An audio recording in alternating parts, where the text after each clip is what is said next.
When we talk about oxygen tank safety or tank safety, it's imperative that you make sure you never leave the tank standing on a table or standing upright in any position unless it's in the approved carrying case. For clarity, I'm going to use this on the table and block it so it doesn't roll. But for testing purposes, for the academy and for provincial exams and real life, the tank should never be left unattended in a vertical position.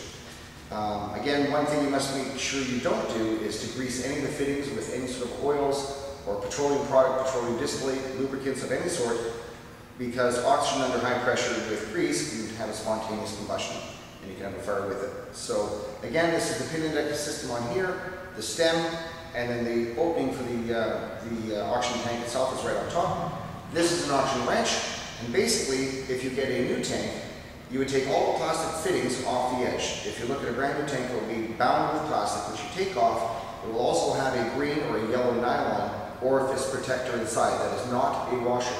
That is just a protector for the gas seat.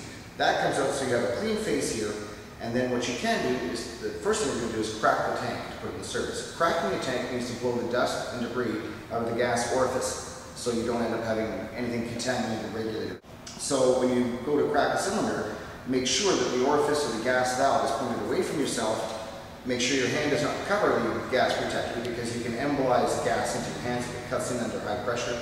So turn it away from yourself, put the gas wrench on, and in a counterclockwise maneuver, it's just a slight push on the wrench, and that's all that's required now to blow the seat clean from any debris. I'm going to put the tank down now here and block it, just to talk about the regulator itself. The next skill we're going to talk about is oxygen and regulators, oxygen appliances, and how to use the bag valve mask of the patient. We're going to start by looking at the oxygen tank and how to identify an oxygen tank. An oxygen tank is identified by being silver with white shoulders, or in the aluminum series, or solid green in the steel tank. When you look at the oxygen tank itself, it is stamped medical grade oxygen, medical sterile oxygen. It has a tag associated with it. And the other thing that demarcates an oxygen tank is what's called the pin index system. The pin index system has 3 holes on the stem of the oxygen tank, which only allows an oxygen regulator to be fitted to it, versus getting a hydrogen or a nitrogen regulator attached to it.